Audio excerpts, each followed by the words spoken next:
Good day and welcome to Tata Motors Q4 FY25 earnings call. Today with us are Mr. PB Balaji, Group CFO Tata Motors, Mr. Girish Wagh, Executive Director Tata Motors, Mr. Shailesh Chandra, MD Tata Motors Passenger Vehicles Limited and Tata Passenger Electric Mobility Limited, Mr. GV Ramanan, President, Vice President Finance Tata Motors Limited, Mr. Dhiman Gupta, Vice President Finance Tata Motors Passenger Vehicles Limited and Tata Passenger Electric Mobility Limited, Mr. Adrian Mardell, CEO Jaguar Land Rover, Mr. Richard Molyneux, CFO Jaguar Land Rover, and we also have our colleagues from the Investor Relations team. Today we plan to walk you through the results presentation followed by Q&A. As a reminder, all participants will be in listen-only mode and we will be taking questions via the Teams platform. The same is already open for you to submit the questions. You are requested to mention your name and the name of organization while submitting the questions. I now hand over to Balaji sir to take over. Over to you, sir. Thank you, Anish. Standard safe harbor slide. The only difference you will notice going forward would be Tata Motors Finance is no more a subsidiary of Tata Motors. Tata Motors Finance Holding still is, but the NBFC is no more. That's been merged with Tata Capital. So I'm going to talk about the implications of that in the coming slides. Next slide, please. Overall, it's been an action-packed year, and both here and in JLR. Those of us who were there at the Auto Expo in Delhi earlier this year, you saw the full impact of the 11 CVs that were launched, as well as you saw the cars, the Sierra being unveiled there is probably the standout car of as far as the Auto Expo is concerned. Also, we saw the new Avinia there as well. We started also shipping our first hydrogen truck, which are now going to apply on specific lanes. I'm sure Girish is going to talk about it in his session. And lastly, but not the least, Punch emerged as the top choice for private buyers to become India's #1 SUV in FY25, a humongous achievement there. Next slide, please. As far as JLR, it's been a absolutely wonderful year coming out of JLR. The net cash positive target has been achieved. We delivered what we committed to our guidance, despite extremely challenging situations elsewhere. The Freelander licensing agreement has been announced for CJLR. Range Rover electric testing continues, soon to be launched. And of course, Jaguar Type 00, who else? I mean, what can we say about it other than the head turner that it was? And Defender Octa is now starting to get delivered to its clients. One more blockbuster vehicle coming our way. Next slide, please. On overall numbers basis for the quarter, it was 1,19,000 crores with an EBITDA of 16,700 crores and an auto FCF of 19,400 crores. This is our highest ever revenue as far as this financial year. We delivered our highest ever revenues. We also delivered our highest ever PBT before exceptional item. And Q4 is always a strong quarter, so we did see a sequential recovery. And of course, we did get aided by the INR depreciation vis-a-vis the pound. On a profitability line, significant interest savings. I'm going to talk about it in a minute. Better CV profitability, lower DNA and JLR. These were the main ones that drove the profitability up, but the underlying profitability continued to remain very healthy. And free cash flows came in at 19,400 crores on a full year basis. We've delivered very strong FCF of almost 50,000 crores over the last 2 years, thereby delivering our deleveraging commitment. Next slide, please. Where did the growth come from? It is there for all you to see, but I'll draw your attention to the net debt number. While we ended FY23 at 43,000 crores, the peak debt this business had was almost 60,000 crores. That's now down to minus 1,000 crores, a cash of 1,000, despite external leases of almost financial leases of 9,000 crores. So this is a very strong performance, and this is translating into reduction in net finance cost. And why I'm harking on that point is that intrinsically this business is becoming far more resilient as it takes away debt, and it is able to now have more leeway to take on the headwinds that come our way. Next slide, please. On the corporate actions slide, I'm going to come in a minute, but before that, these charts tell you the performance over a long period. It's FY10 to FY25, each of the data points in 5-year intervals. I just chose some 5-year intervals for this. A record high revenue, almost record high EBITDA of almost 57,000 crores. a record high PBT of 34,000 crores. And investment, we did our highest ever investment of 48,000 crores. And despite that, generated an FCF of almost 22,000 crores, resulting in a debt going down to minus 1,000 crores. And all this done with a very strong ROCE of 17.6%. And this business has come a long way from what it was in its turbulent times. And therefore, a huge call out and a huge thanks to every one of the people who have been working tirelessly in this business to deliver this set of graphs. Next slide, please. And this, of course, is translating into credit ratings, which again, 2 notches upgrade we received this year, and we hope to get more as we go forward. Next slide, please. The final dividend, if you recollect, last year we had a 3 rupees ordinary dividend and we had a 3 rupees special dividend. Delighted to say this year we've gone with a final ordinary dividend of 6 rupees per share. Total same as last year, but all of this is now final ordinary dividend, 300% of face value. And obviously this will have to be approved in the ensuing shareholders meeting. The demerger update, we had an overwhelming votes in our favor. And therefore we are on track for an appointed date of July 1st and an effective date of October 1st. This year we also had the PLI benefit. These are the updates that you see. Total for the year is almost 500 crores of PLI benefits have been secured. This, out of which 142 we had it in the last quarter for FY24. And this quarter for the rest of FY25 we got about 385 crores. And the implications of margins are there. Next slide. Just to take a minute on the Tata Motors Finance merger that has just been concluded. This will have given that it is a financing company, therefore it earns before interest and its costs are below interest, below EBIT, and therefore that's why you see a 50 bips delta that is there.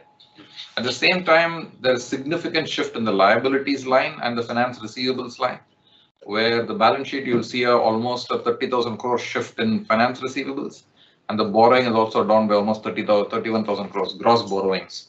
So significant shifts in the balance sheet because of this, which makes this business less risky as we go forward. Next slide. Let me now hand this over to Richard to take us through the JLR performance. Richard, over to you. Me? Can you hear me? Yes, we can. Go ahead. Right. So this chart summarizes our financial results for the full year on the right and for the quarter in the middle. Volumes and revenue were relatively flat over both periods. EBIT was 10.7% in the quarter and just over 8.5% full year, aligned with our guidance. PBT for the quarter at 875 million was the highest quarterly PBT we delivered in 9 years and drove full year PBT to £2.5 billion. Cash flow, 1.35 billion in the quarter, allowed us to end the year 278 million pounds net cash. So our other main piece of guidance delivered. The main care point that I will refer to on later charts is, however, EBITDA, which fell 1% Q over Q and 1.6% year over year. So to the next chart. As per usual, I'll skip over this chart as I'll cover all of the messages as we go through the pack. The key data is, however, here for your reference. Okay, so in terms of wholesales in the quarter were flat, 110 to 111,000 units, and for the full year also at 401,000 units. In this chart and in the next chart, Q4 will be at the top, FY25 at the bottom, and because the full year and the quarter in this particular case say the same story, I'll just refer to the bottom section of the chart. As we are ceasing the production of the legacy Jaguars, Jaguar volume essentially halved year over year from 50,000 to 27,000 units. With that volume moving into Defender and Range Rover, Defender had yet another record year, over 115,000 units. That again is the highest number of Defenders we have ever sold since 1947 when the car started. And we also increased volume on Range Rover Sport and Evoque, which drove the Range Rover brand sales to 225,000 units, up 12% year over year. Next chart. So regionally, and looking at Q4 data first, the top half of the page, Our recovery in the UK continues from a couple of difficult quarters, closing the year flat versus FY24. Europe has been robust for us, up 12% quarter over quarter, although on a full year basis we're down 9,000 units, most of which is the effect of legacy Jaguar cars being removed from sale. China remains a very challenging market, not just for us, and sales were down from 13,000 to 9,000 in the quarter as we adjusted down our days supply stock levels at the retailers. So our days supply stock levels ended the year both below Q3 and below the end of FY24 levels, and that is to protect the quality of our sales going forwards. The overseas region was down both quarter and on a full year basis, although this is from an absolutely stellar FY24. If you look at the full year numbers of FY25 of 70,000 units or 70.5 thousand units, actually that year is 21% higher than FY23 and 40% higher than FY22. So we've been on a real steep increase in overseas, just come back a little bit in FY25. I skipped one market, you may have noticed. The biggest market for us now is North America. 34% of our wholesales in the quarter and 32% full year. This reflects really strong affinity with both the Range Rover and Defender brands. We did push hard in Q4 as we feared tariffs were coming, but that shouldn't mask the underlying success of our North American business in recent years. Next page. So this chart shows the walk of PBT from the same quarter last year when we earned 661 million to this quarter's 875. Volume and mix were relatively flat, fewer low margin Jaguars, but also a lower mix of China cars. We had increased emissions costs and royalties from our China JV fell as local cars get towards their end of life. Net pricing was adverse. VME at 5% versus the 2.6% a year ago, and only about half of that effect was offset by variable cost improvements. We did have a big pickup in structural costs, particularly D&A, being favourable 200 million versus last year. Over half of this is the cessation of Jaguar production at both Graz and CB, and the associated amortization of the vehicles that were built there. The rest is largely due to the extension of our ICE portfolio as we adjust to global BEV demand. FX and commodities largely moved favourably for us. Sterling was weaker than Q4 last year on average, helping operational FX, but actually dollar weakness took over towards the end, allowing our balance sheet reval to also being positive. Again, on this chart, you can still see the main challenge for us is EBITDA, and much of our transformation efforts I'll cover later in this presentation are in this space. Next page. Now, on a full year basis, taking PBT through to cash profit after tax remains strong at 4.5 billion, or equivalent to about £11,300 per car. This is slightly down on last year, reflecting the contribution profit walk on the prior page. Investment did come in on a forecast at 3.8 billion, just a touch below, giving free cash flow before working capital of 735 million. Working capital was strongly positive as we optimised to reach our net cash target in receivables and in inventory. A big element of other there you can see in the text. That is largely the working capital favourable effect we get through warranty and emissions.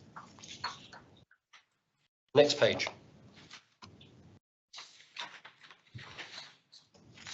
So, from a perspective of investment, it fell in Q4, allowing us to come in just below 3.8 billion.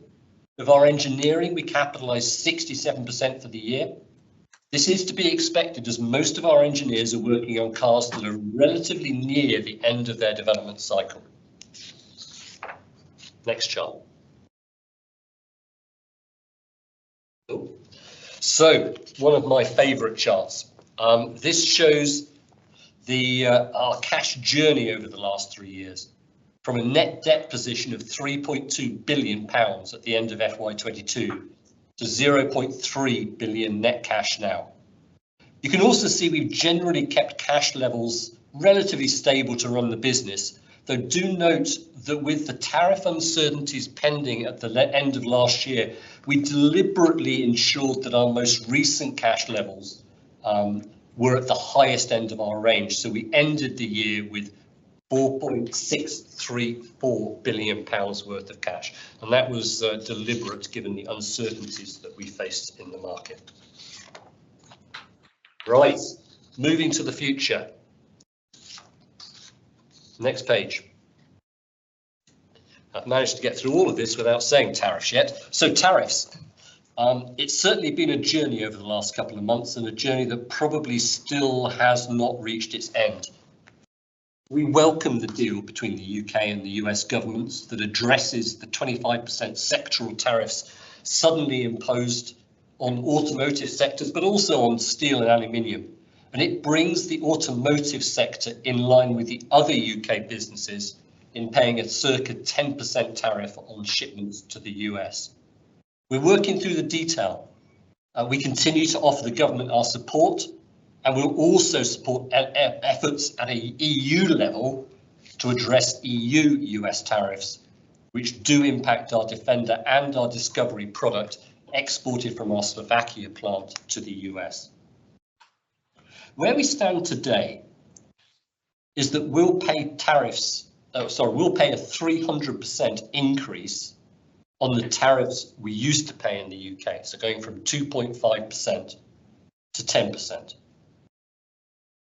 We also pay a 1,000% increase on the prior tariffs on Defender and Discovery out of our EU plant. On top of this, China's going to remain difficult, and our high investment in future products will continue. So we need to react. Business as usual will not work in FY26 and 27. So we've launched a series of special focus programs or missions to protect EBIT from the threats of tariffs and the other threats that we face. Next page. Below are some of these transformation missions. Some of those we have set up, some of them we'll go through in more detail at Investor Day. We know we have to drive ex-works costs down through technical changes, commercial negotiations with suppliers, and content rebalancing. Together we spend £16 billion a year in this area. So we are systematically, with cross-functional teams, identifying opportunities in every area of the car. There were 160 people in a meeting room next to me earlier on today doing precisely that in squads by area of the car. We also know we need to do more to tackle our warranty costs, better quality delivery, and a faster response when issues are found, for example. Customer love is the third one. You might be surprised to find that on the list, but it's crucial to improving our customer loyalty, along with the warranty issue. And customer loyalty, brand loyalty, is a crucial value driver. So customer love is really important. China resilience, we've spoken about several times. We now have dedicated teams looking at regulations by market to optimize any emissions liabilities that we have. These are just examples. There are more, and we'll share more detail on Investor Day. Next page. We built a history of meeting our promises, delivering on our guidance. But the economic fabric of our global industry is in flux. So it would be inappropriate for us now to give firm earnings guidance for FY26 today, less than a week after the framework of the US-UK trade deal was announced. We'll see you again at our Investor Day on the 16th of June and give you an update then. But what I will say now, however, is that our £18 billion investment programme over 5 years remains in place. It has to drive our business forward. And that we'll commit to find that 18 billion with operating cash rather than debt in a 5-year period. So we'll give you more information at Investor Day. You now have even more of a reason to attend. So I look forward to seeing you then. And in the meantime, I'll hand you back to Balaji. Thanks, Richard. Let me now move to the commercial vehicle business. Girish, Ramana. Would you want to take the lead on this? Thank you, Balaji. Next slide. Our domestic Vahan market share stands at 37.1. When we look at the market share by product line, trucks are holding on to their market share and passenger is coming back with 100 bps improvement in market share. Both trucks and passenger have performed better than the industry. SUV market share has come down and this is an issue. Next slide, please. On the financial performance, the business has consistently delivered double-digit EBITDA margins quarter on quarter and has delivered an EBITDA of around 12.2% and an EBIT of 9.7% in Q4 FY25. This is an improvement of 20 bps and 10 bps respectively over Q4 last year. On a full year basis, EBITDA was marginally lower than 12 and EBIT was at 9.1, driven by better realization and cost saving. This is an improvement of 100 bps and 90 bps respectively over FY24 on a full year basis. The business delivered the highest ever PBT of 6,600 crores and a strong ROC of 37.7%. Overall, a very strong financial performance. Coming to the EBIT walk, next slide please. This is a comparison of the PBT from Q4 24 to Q4 25. Mix, optimization and realization improvements have been the key drivers. There's been a slight increase in fixed cost. Overall, a 10 bps improvement in EBIT over the same time last year. With this, I now hand this over to Girish for the industry insights and business highlights. Thank you, Ramanan. So, the total industry volume improved marginally in Q4 on a YOY basis. And just to give you a perspective, you will recollect that in Q2, the industry had shown a significant double-digit decline on a YOY basis. This decline reduced in Q3 and therefore it was a single-digit decline, and now in Q4, the TIV has been either flat or slightly growing over the previous year, which is actually a good sign. Average utilization in trucks and buses has grown quarter on quarter, and the transporter profitability has also improved marginally. We see that the freight rates have improved in Q4 by around 1 to 2%, which is supported by better utilization due to stronger commodity movement, stable agri sentiments, seasonal demand for white goods, has also improved infra and mining activity. The customer sentiment index, which we measure quarterly internally, it indicates that tipper sentiment index has improved marginally, which indicates good mining and infra activity.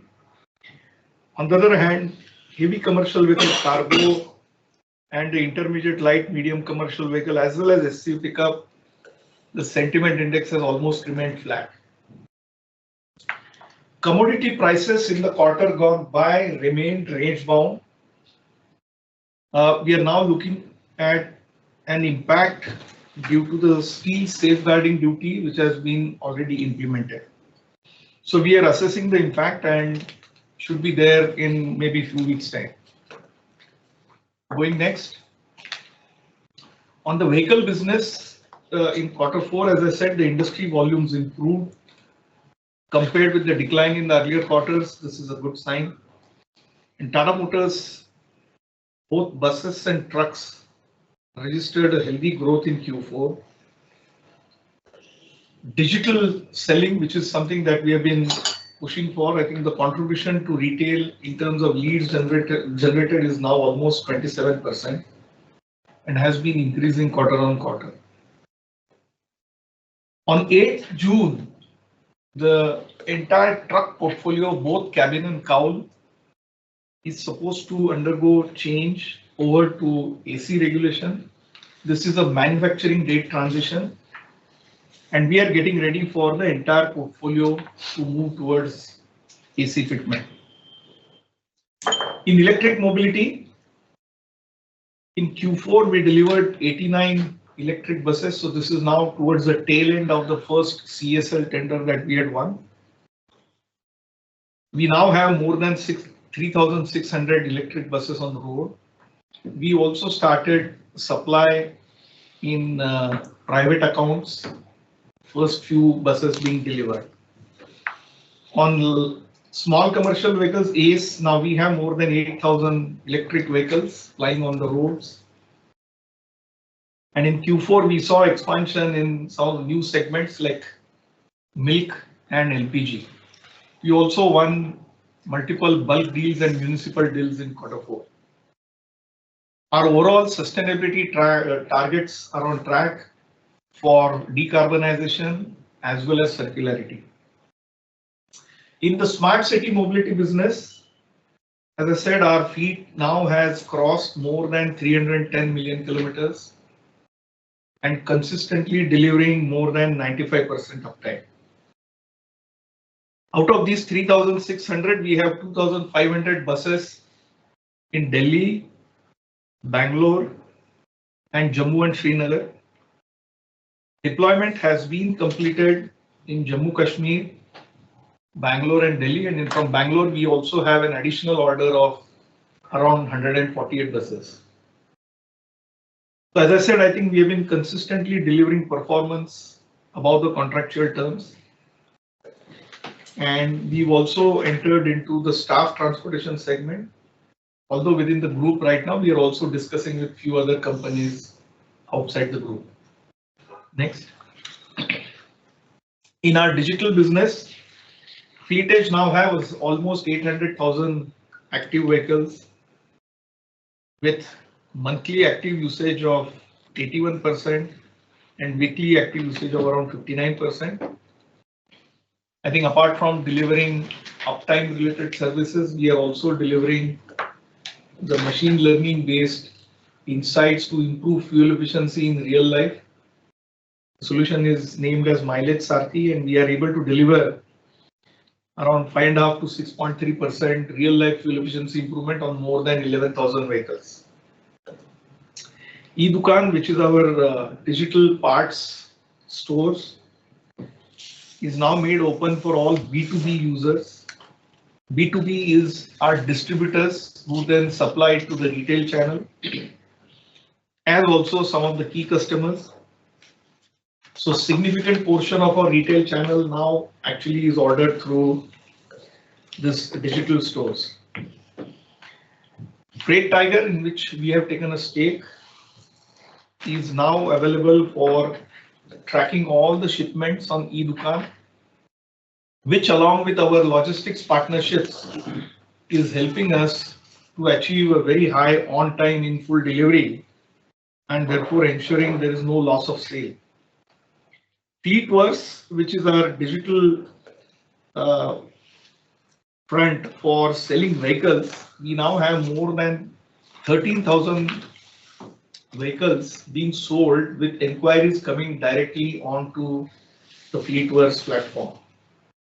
So that's about the digital business. Going ahead for FY26, I think overall level, the macro indicators are on track. As I said, the fleet utilizations are improving. The sentiment index is stable, and therefore we anticipate sustained growth despite global headwinds, and also there have been local headwinds in past 2 weeks.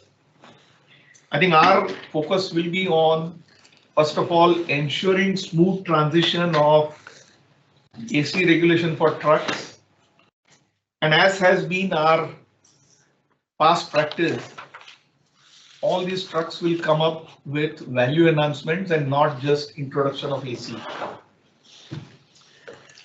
We continue to invest in future technology and new products, especially in alternate fuels, model years for value enhancements. We continue to expand product portfolio, have smart digital solutions, and we'll also have some new nameplate launches coming up in the year. In SCV pickup, very clearly, I think the task is cut out for us to increase our market share, regain the market share that we lost. And I think there are two things that we are focusing on. One is launching Ace Pro in Q2, which will enable us to get into the lower end of the small commercial vehicle segment, which otherwise has been using salience in this industry. And at the same time, post the launch of entire Intra Gold series, we are now having an integrated plan of ATL, digital, BTL to increase consideration of this brand. And finally, of course, we will continue to deliver strong double-digit EBITDA margins, cash flows, and also strong return on capital employed, which Ramanan also touched upon earlier. With this, Balaji, back to you. Thanks, Girish. Can I now hand it over to Shailesh and Dhiman? Dhiman? Yeah, thank you, Balaji, and good evening, everyone. Yeah. We closed the year with a Vahan market share at 13.2%. While our SUV portfolio outperformed the industry, we had some losses in our hatch portfolio, resulting in an overall market share decline on a year-on-year basis. Shailesh is obviously going to touch upon all the actions that we are taking on our hatch portfolio in our subsequent slides, so I'll park it for now. In terms of powertrain mix, diesel continues to be steady at 13%. Significant traction in our CNG portfolio, where we have grown 60% year-on-year. Our CNG plus EV penetration at 36% and CAFE well below the target threshold. Moving on to EVs, Moving on to EVs, our overall volume for the year was down 13%, largely on part due to the muted traction we had on the fleet side. The industry has grown by 20% this year, largely on the back of a spurt of new launches from H2 onwards. We ended the year with a 55% market share. Near-term market share, there might be some noise as the initial launch activity settled down, and our launches in the 20 lakh price segment, as well as the entire enhancement we are doing on our existing product portfolio, kind of flows in through the rest of the year. Next slide, please.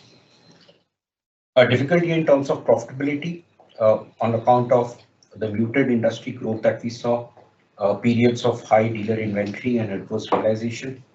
The bright spot was the PLI incentives that we've started accruing from last quarter. We now have 3 of our products TCA certified, on which we have accrued 350 crore of PLI incentives this year. Our PBT for the year stood at about 1100 crores, a 300 decline from last year. Next slide, please. EBITDA margin for ICE business for FY25 was 8.1%, about a percentage point lower than last year. A recovery of margin on the back of cost reductions, better mix, and operating leverage through the rest of the next 4 quarters will be a key focus for us next year.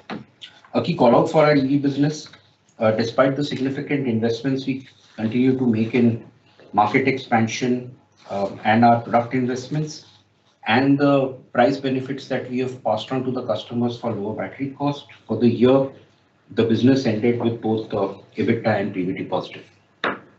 Next slide. Shailesh, over to you.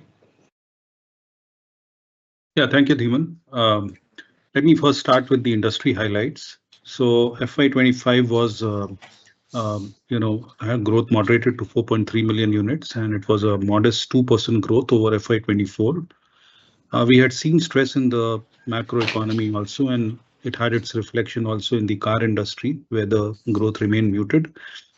And we also saw that it was a very discount-driven market across all the OEMs. We also witnessed segmental shifts, and it further strengthened in favor of SUVs, which saw 11% year-on-year growth, and the salience increased to 55%, while hatches and sedans degrew by 12% year-on-year. CNG has been rocking for last few years, and this has seen 30% year-on-year growth despite a 2% growth for the industry.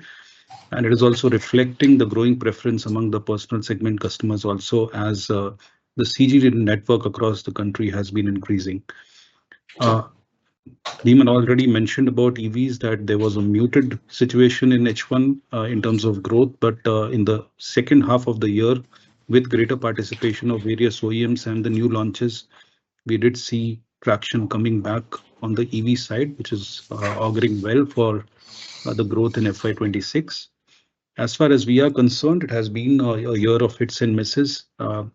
On the hit side, we clearly saw that in SUV segment on the back of strong demand for Punch, which was the number one model in 2024, and the launch of Curve, we had an industry-beating growth.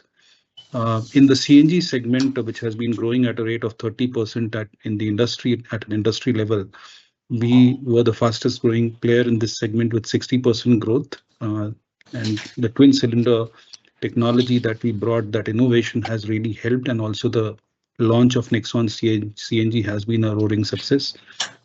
So we are growing very fast in this segment, and you have seen how the overall share of CNG in our portfolio has gone up to 25% from just 7-8% 2 years back. The big problem for us last year, where we witnessed the decline in our volumes and market share, was because of hatches, and namely two products, which is Tiago and Altroz, which were in their 5th year, and therefore it was very aged. And that led to significant decline in our hatches volume. Having said that, in quarter.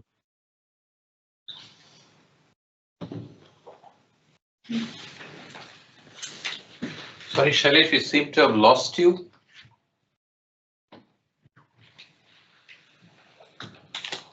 Just give us a minute, please. We seem to have lost Shailesh.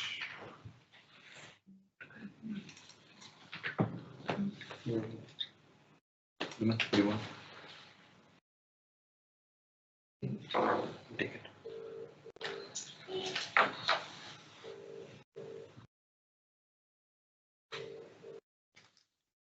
Shirish, we can't hear you.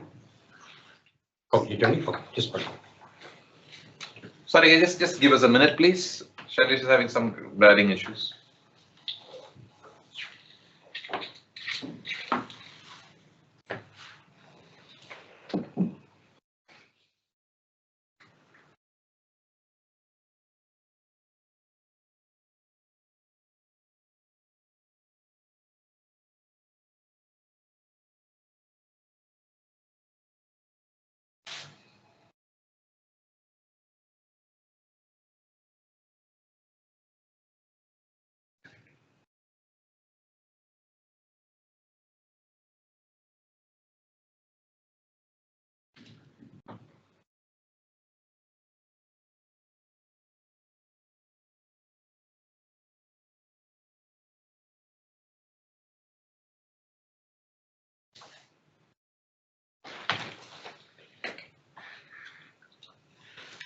Why don't you step in till Shailesh joins us? Yeah, I think I just carry over from where Shailesh left. This was a year of, it was a mixed bag for us. Yeah, I think, Shailesh mentioned where I think we have outpaced the industry growth in terms of our SUV sales, the good reception that we've got for Curve and our revarianted Nexon introduced in Q4. We did lose a bit in terms of hatches, especially because of our aging that had happened in the portfolio, both for Tiago and Altroz. Part of it we've corrected. In Q4, we've introduced Tiago, the refreshed model year 25, that has found very good traction in the market. And yes, a lot of you would have seen we are refreshing the Altroz. Altroz was introduced in 2021, and we haven't refreshed it for the last 4 years. And we are coming up with a mid-cycle enhancement, which the launch is planned shortly this month. So with both the actions, we believe some of the market share decline that we had seen through the year, we should be able to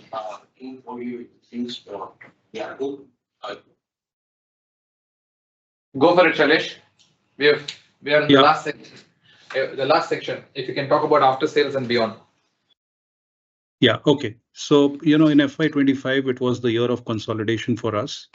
And we spent some disproportionate focus in areas like after sales, where we had an issue of service capacity.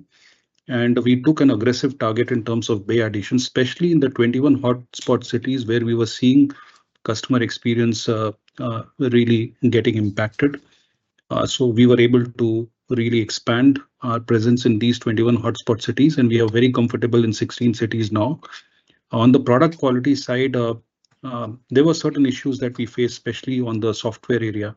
And therefore, we not only took initiatives to fix them fast, but also have taken significant actions on software integration aspects and the process aspect.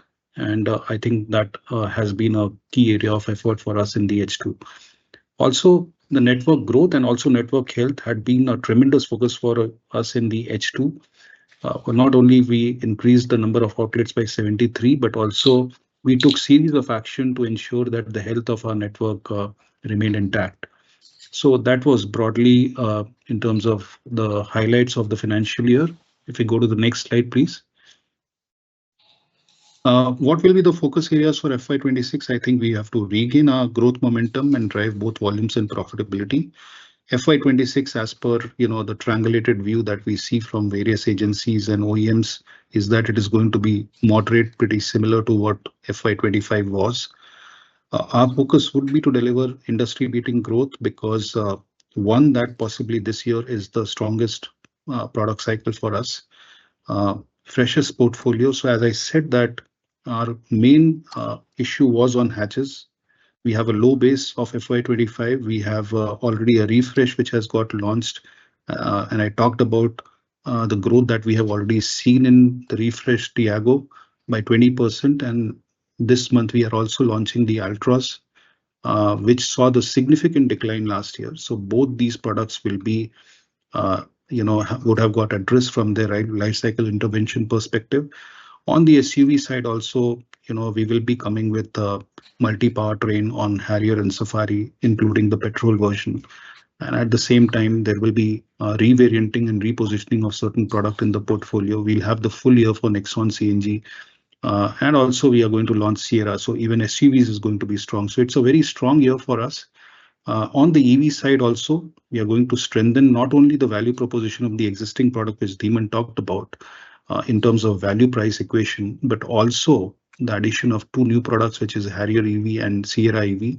So it's going to be a strong year for us on the EV side also.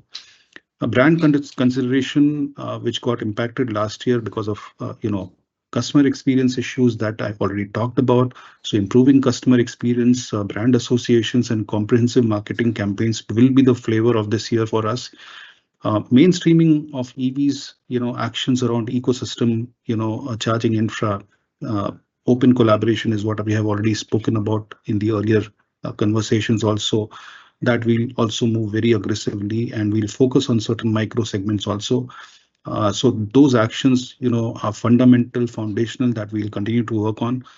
Sales network, I already spoke about that this has become the focus after, a year of consolidation, and the effort will be to skew our stores towards more larger formats as the portfolio is expanding, and cost reduction initiative remain critical to us to ensure competitiveness and profitability in a tough environment, and this engine has been delivering well for us and this will continue. So back to you, Balaji. Thank you, Shailesh. Let me quickly get on and conclude the section. Go forward, please.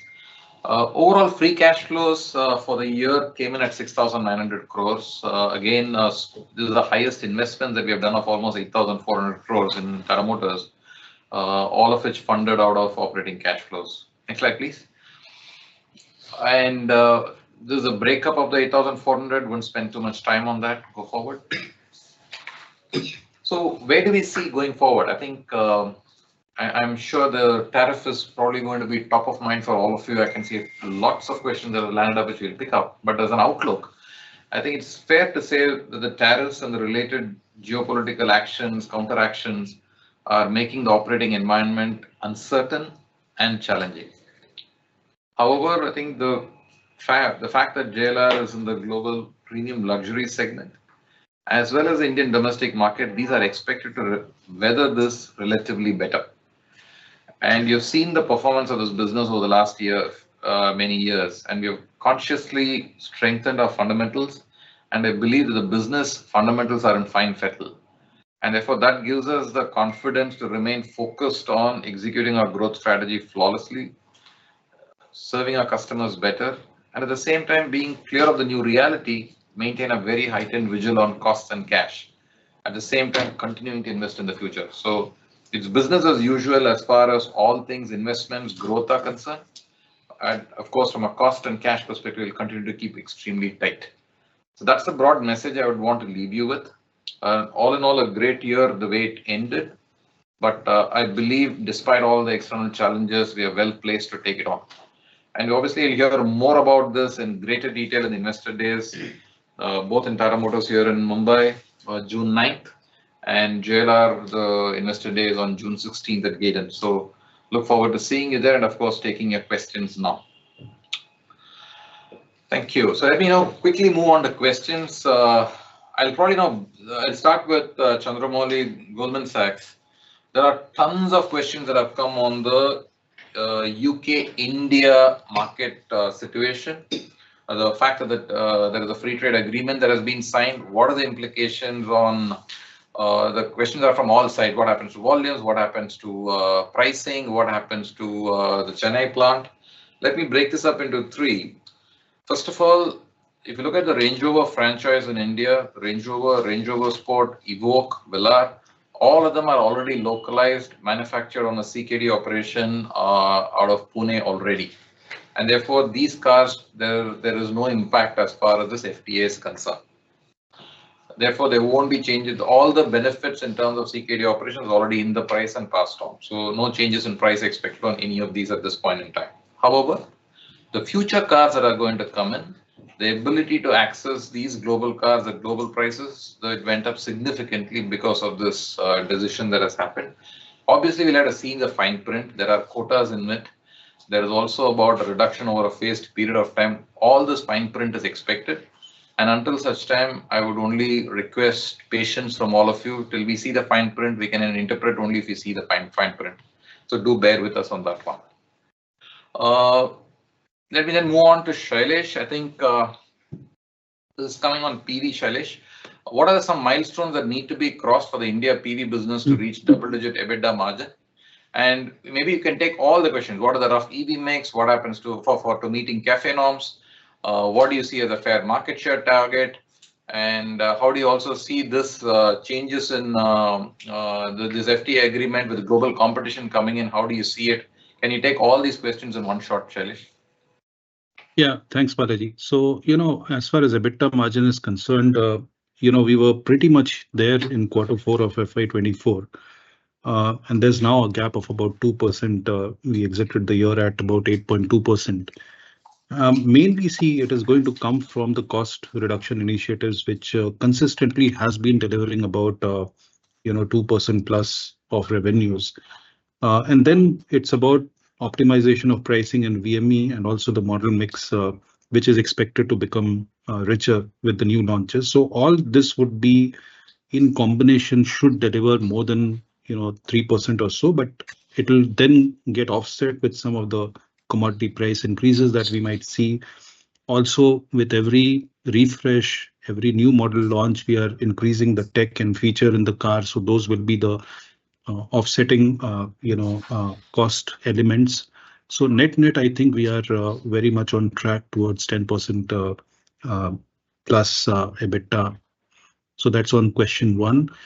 What is the rough EV mix, to comply to CAFE 3 norms? I think still this is under discussion and therefore it will not be fair. But if we have to really go by what the government has been saying so far, or BEE, which is Bureau of Energy Efficiency, has proposed, it would mean 10% plus EV penetration for a manufacturer like us. And you already see that we are at 11%, so we are pretty comfortable with growth coming in for us in future and penetration aspirations being 30% plus by FY30. I think we are pretty much on track and safe. Then the question was also on what should be the fair market share in electric market once all the launches of most of the peers come through in the next 12 months. See, we are aspiring to keep our market share above 50% plus. Deeman mentioned that there will be short-term pressure because whenever a new product gets launched, typically the sales volume are 2x of the steady state volume. So there will be Most of the launches have happened recently, and it will continue. It's a very launch action year for all the OEMs. So there will be short-term volatility, but our aim with all the actions that we are going to take, and maybe I should elaborate a bit on that. We see broadly 4 segments in the EV space now. One is the entry segment, which is that of city cars, less than 12 lakhs. I think here we have 75% plus market share with products like Tiago and Punch. We are going to take certain actions in this space here. The requirement would be to come closer to the price parity with ICE, and also range should be comfortable.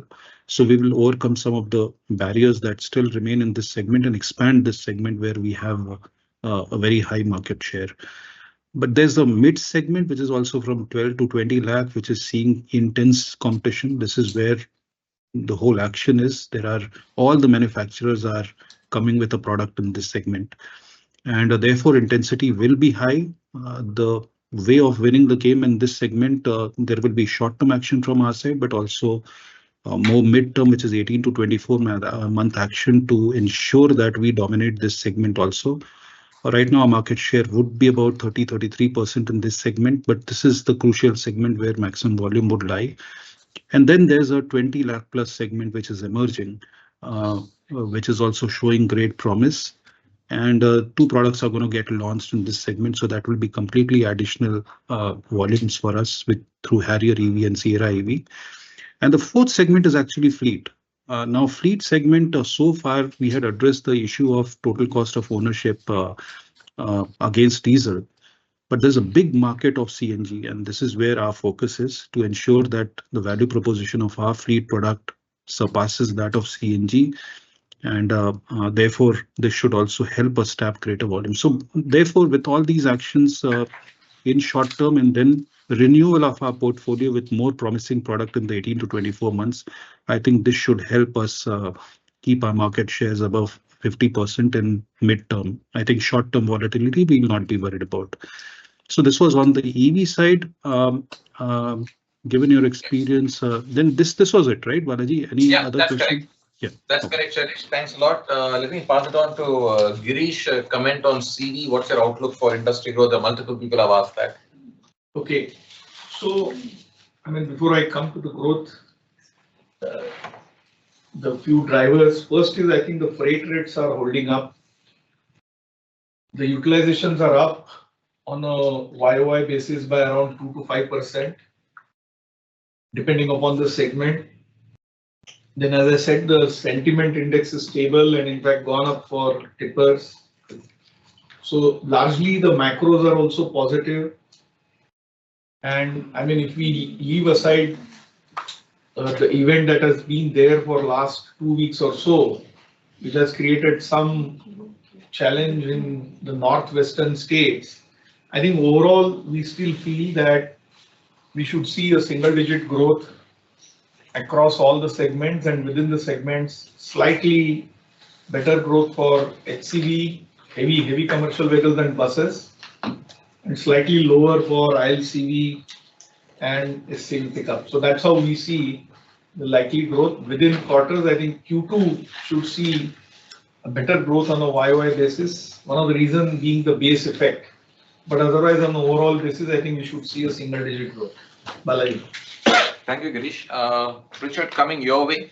Raghu from Nuvama Research. Questions on JLR. Emission cost increase was at 36 million pounds. How much increase is expected ahead? On RR Electric, when is the launch expected, considering the large waiting period? And also, how much will be depreciation post this launch? And could you then also talk one shot the entire tariffs for US? How much will be passed on to customers? What about demand scenario? All that. And how can the benefit of cost savings, how much can it flow through in FY26? And what about CJLR volumes? Have they reached a trough?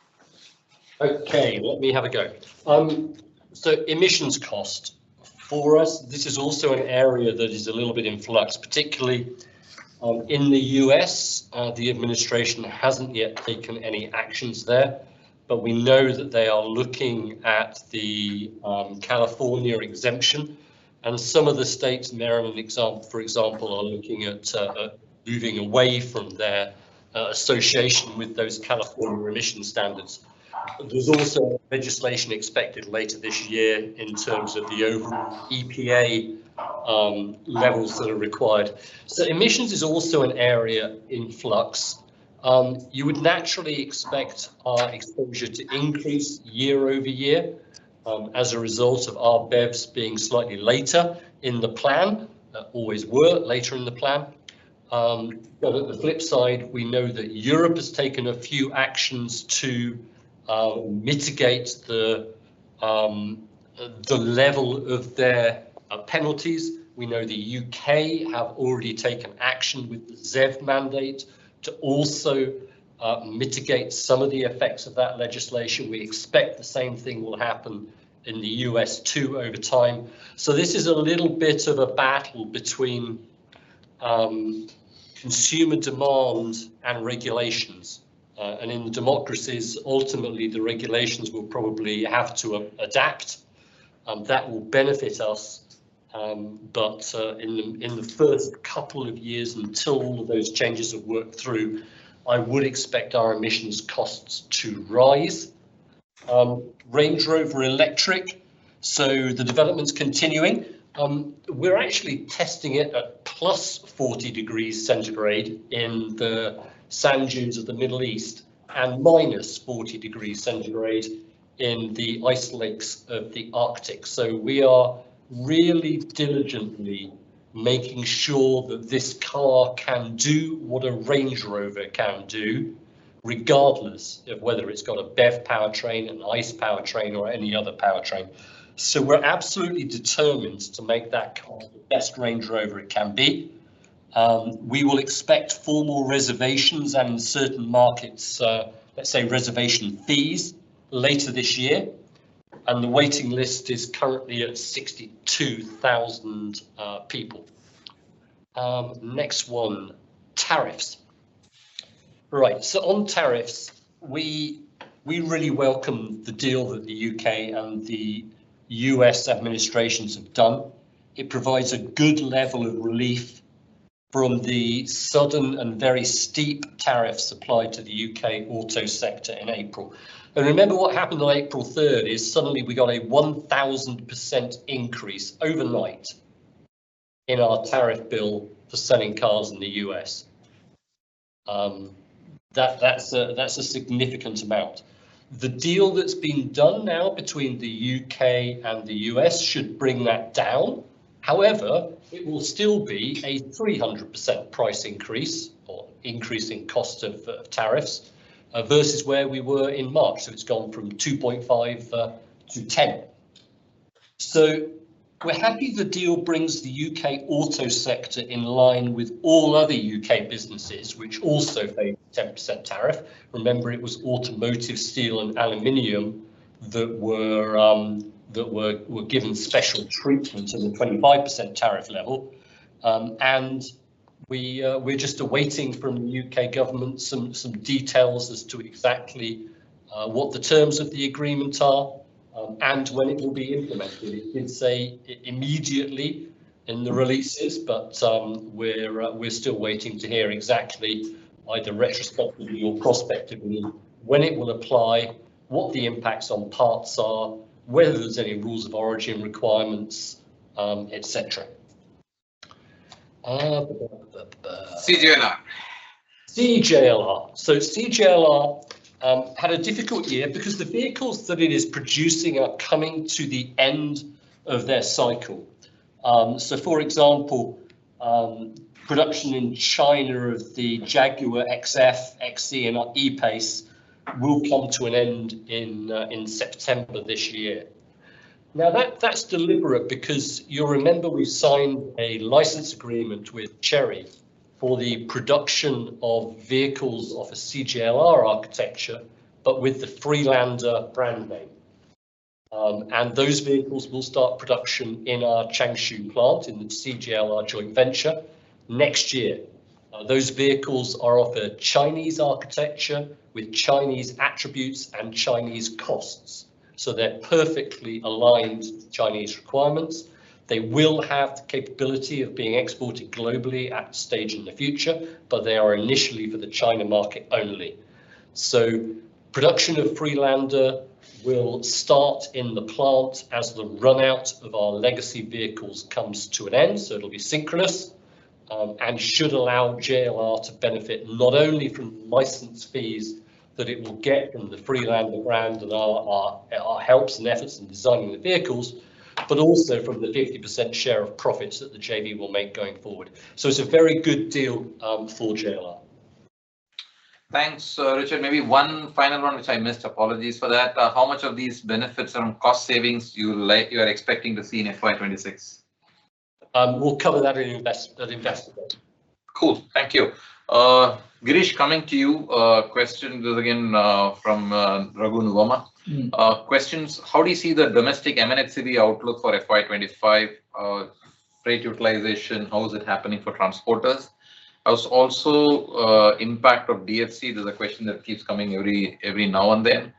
And AC regulation, there's one more query somewhere else in terms of the cost of this AC regulation. How is it going to be?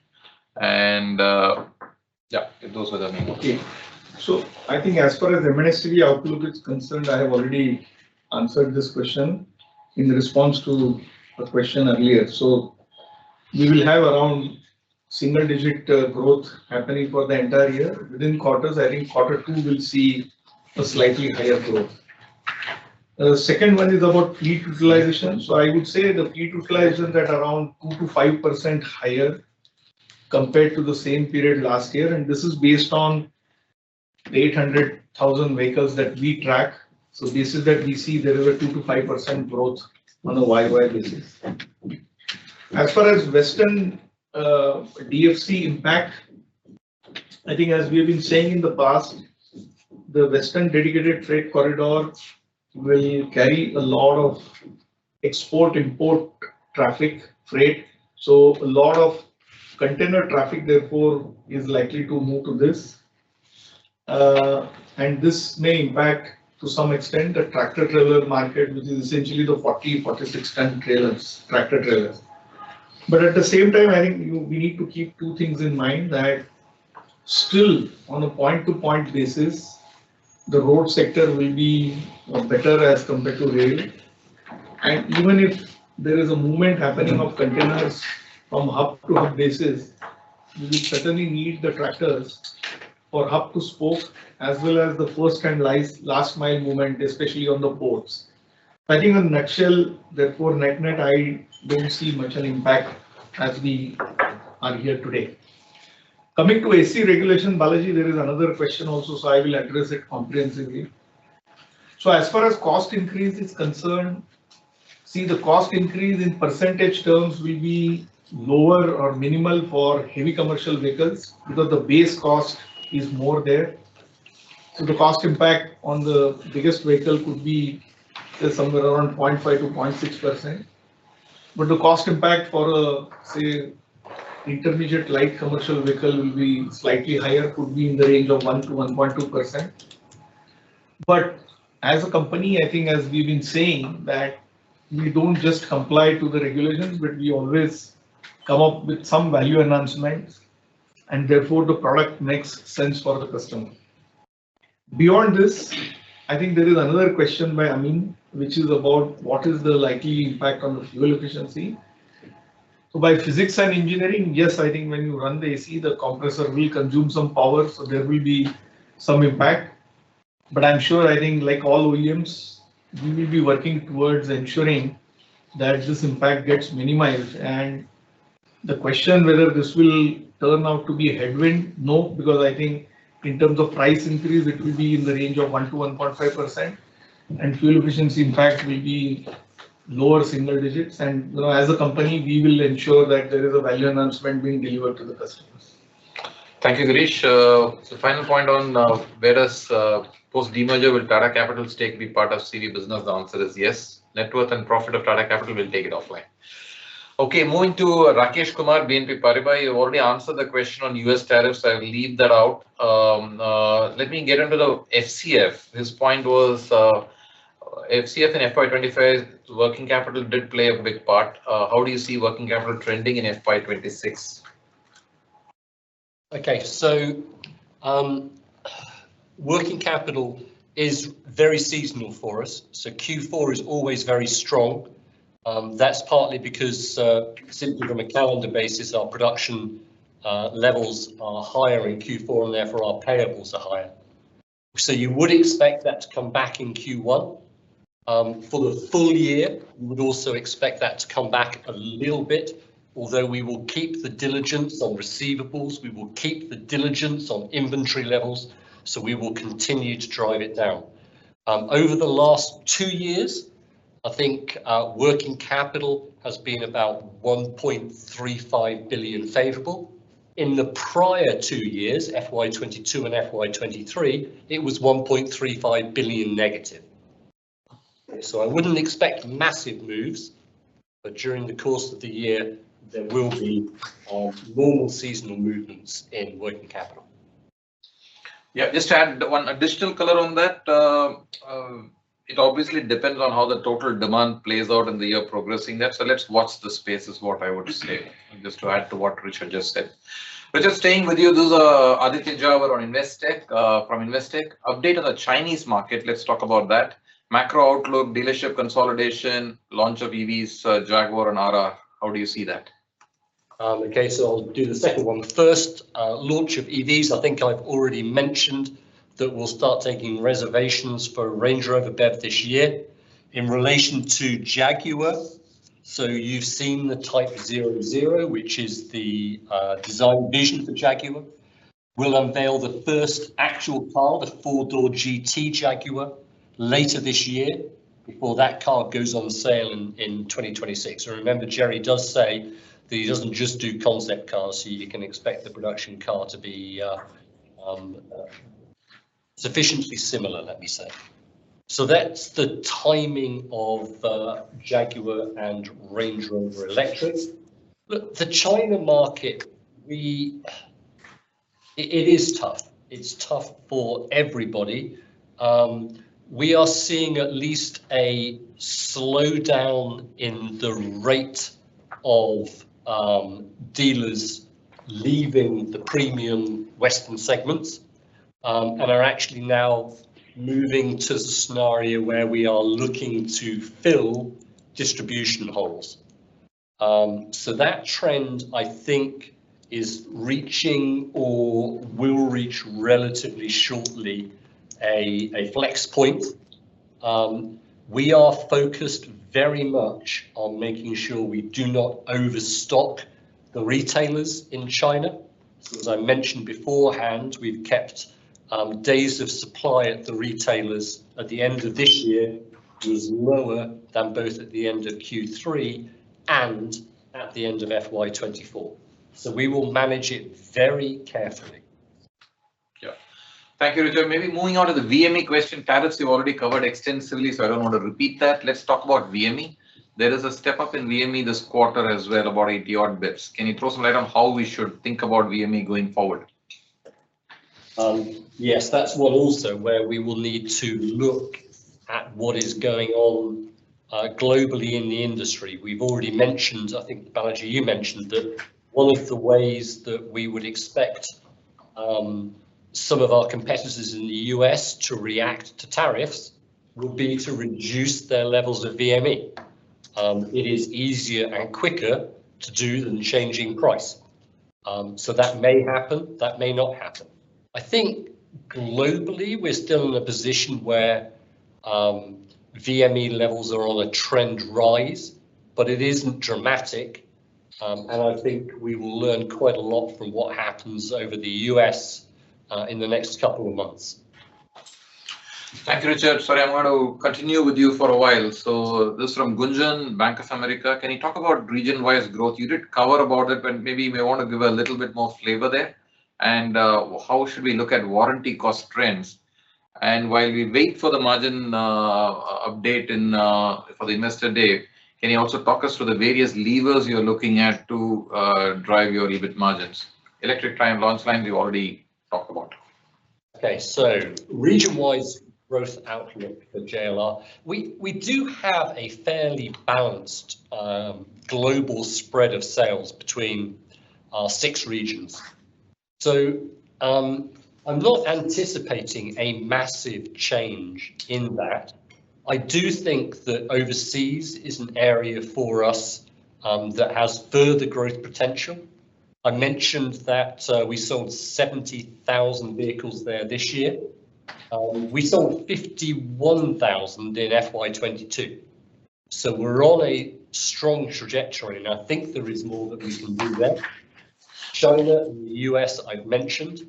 The UK is recovering, and Europe, particularly Germany, actually is quite strong for us at the moment. So I don't see a major split, a major change in our global sales mix. But I think if anything's going to rise, it's probably overseas UK, and China is still one we're looking at. Warranty costs. Can I look at trends on warranty costs? It is, I mentioned it beforehand, it is one of the key missions that we have set ourselves to get on top of vehicle quality and the time it takes us to respond to quality slips when we find them, and the amount of money that we get back from suppliers when it is their responsibility. I'm not going to anticipate at this point any major continued increase in our warranty costs. I think we're aiming to try and get them capped and then to bring them slowly down. Yeah, thank you. Was that the end of that question section? That's right. Thanks, Richard. So again, sticking with you, I know we don't normally talk short immediate quarter, but given all the chaos that's happening, first quarter, how should we see the first quarter? This is from Kapil Singh Namuro. So I mentioned working capital, that will definitely swing back in Q1. Not by an immaterial amount. In terms of volumes, we pushed really hard in Q4 to make sure that we met our commitments to you and everybody else, that we would get more cash out of EBIT. So Q1 probably will not be as strong. We did also, as I've mentioned, deliberately push more vehicles through the import structure in the US to get them to the dealers before any tariff effects came in. So that was a bit of an acceleration from sales that we would normally have done this quarter into Q4 last year. So it certainly will not be as strong in terms of sales as we did last quarter. Yeah, thank you. Also, when will legacy Jaguar wholesales drop to 0? So good question. So we have already ceased production of the Jaguar XE and XF and F-Pace, F-Type in Castle Bromwich. That was in May 24. In December 24, we ceased production of the I-Pace and the E-Pace in Graz, and we're also going to cease the production of the Jaguars in China that I mentioned before in September 25. So that will mean the last Jaguar that's getting produced is the F-Pace. That is produced in our Solihull plant in the UK. So that will go through the end of this year. That will be the last Jaguar vehicle that is offered for sale before we take Jaguar out completely and launch the 4-door GT based off Type 00, which we showed earlier on. Thanks, Richard. There were a few questions in terms of why other expenses have dropped so much this quarter. Were there any one-offs in that? As well as the depreciation line is continuing to trend down. This is from Gunjan. So how should we see this again? Other expenses dropped quarter on quarter is largely warranty. But warranty is also one of the reasons why other expenses year over year is significantly up. So there's a bit of a timing effect as to warranty accruals for certain one-off campaigns. Sorry, the questions have just disappeared. Yeah, so you covered that. Perfect. So let me move to Again, staying with you, I think Jay Kale is asking this question. While yes, we will update you in terms of EBIT guidance in the Investor Day. What are the developments you are watching for, and how are you looking into this whole space in preparation for the Investor Day? Can you just give us a bit of color on that? Yes, and you've covered some of the points there. So one is, what is the implementation date of the deal with the UK? And will there be a EU-US trade deal? And if so, what form and shape and dates will it take? So we're already 6 weeks into, in fact, coming up to 7 weeks into FY26 for us. So getting some of these issues sorted is going to be really important for us to make sure that we understand where the full year position is. Yeah. Also, so again from Kapil, in terms of emissions, so will a delay in emission targets be positive for JLR overall, or you will need to step up investments in ICE platforms? We are going to extend the availability of ICE solutions versus our previous plans, simply because consumer demand for those vehicles is there. Ultimately, this whole thing has to be driven by consumer demand. Governments cannot regulate you to do it, certainly in democracies.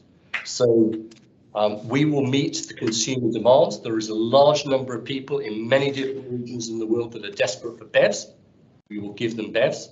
There are some markets, for example, the Middle East, which will want ICE vehicles for quite some time in the future. That is the market that we are going into. It is no longer one car or one powertrain for the world. There are different sectors of the market globally that will require different solutions, and we have to adjust to give those customers in those segments the solutions that they want.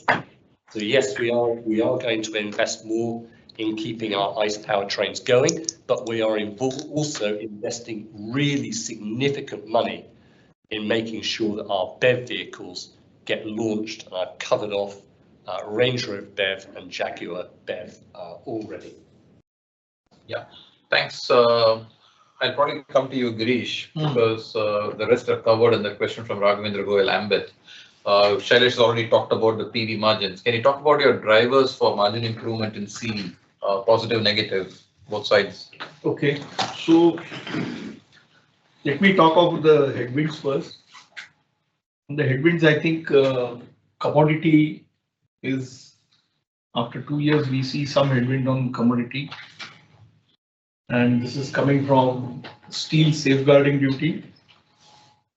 There's likelihood of some increase in copper, and precious metals is something that we keep a watch on. So therefore, some minor headwinds, I would say, in commodity. AC regulation also we spoke. What is the kind of cost impact which will be there only in trucks? And lastly, I think employee cost, a similar kind of impact that we've seen in FY25. So these are the headwinds. I think on tailwinds or positives, I think we will continue to work on cost reduction. We have been able to get a good cost reduction delivery over the last 2 years, and our aim is to continue with that. So net, I think we are targeting to have cost reduction which is going to be more than the increases that we will see during the year. I think that's where we are. Finally, I would also like to say that we will continue to increase the value being delivered to the customers, whether it is through product improvements, product enhancements, and also a large service portfolio that we now have, including our digital services. So with this, we will continue to deliver better value to the customers, which will also help us to improve the realization. Thanks, Girish. Kapil saying on CapEx plan, can you give us a plan for FY26? Kapil will be broadly in line with what was there this year. JLR is about 3.8 billion this year. It will be broadly in that zone. PV, CV together, we did about 8,400 crores. That also will be broadly in that zone. But as we had clarified earlier, also all of this will be funded by operating cash flows. So the next one is from Diman. I'll probably give it to you. PD PLI has seen a sharp increase in fourth quarter. Anything to do with prior year prior quarter volumes? What is the sustainable run rate for this? So, it's largely been flat. In Q3, the PLI accrual was about 180 crore. 100 crore of that was pertaining to FY24, and 80 crore was pertaining to the first 9 months for two products. This quarter, the PLI versus last year was flat. Last quarter was flat. It's about 170 crore. So I'm not sure whether we are doing the right comparison on this number. This quarter, out of this, about 30-40 crores was pertaining to Punch, pertaining to last quarter. For the full quarter, it was about 120-130, and we should see that run rate continue for the subsequent quarters. We will have Nexon TCA certified also in Q2 when it's going to see a jump, and then obviously Eterna probably in Q3. So it is going to ramp up through the year. Got it. So Ashish, in case you need further clarification, do reach out to the IR team. They'll be happy to clarify. Richard, this is probably coming to you from Nishit Jalan. What do you mean by protect EBIT? Does this mean that despite tariff impact, we are looking to protect absolute EBIT through price increases and cost reduction efforts? My immediate response is, Nishit, just hold your fire till June 16, but Richard, feel free to add anything on top of it. No, that's fair. I've mentioned beforehand, as it stands today, we have 1,000% increase in our tariffs from Slovakia through to the US, and assuming the government deal was immediate, when it says immediate, we still have a 300% increase in our tariffs from the UK to the US. So we do have to protect our bottom line delivery, and that's exactly what we mean there. Got it. So I think with this, we are coming to the end of all the rest of the questions. There's a lot of repetition that we see in that. So we believe we've covered all the key angles that are there. So therefore, if there's anything critical question that we believe we have missed, feel free to reach out to the investor relations team. Once again, thanks all of you for your patient listening and of course your probing questions. We are wanting to end this session by confirming that it's been a solid delivery this year. The fundamentals are in a very good place in all the businesses, and as the actions start kicking in this year, be it product launches, be it on the cost-effective measures that are there, as well as what we've delivered last year, I think we're quite confident that how the external situation, despite it being challenging, we believe we have what it takes to actually navigate this well. So thank you for all that, and look forward to speaking to you soon in the investor days, both here and in Gaydon. See you there. And thanks to the team, both at JLR and here in the room.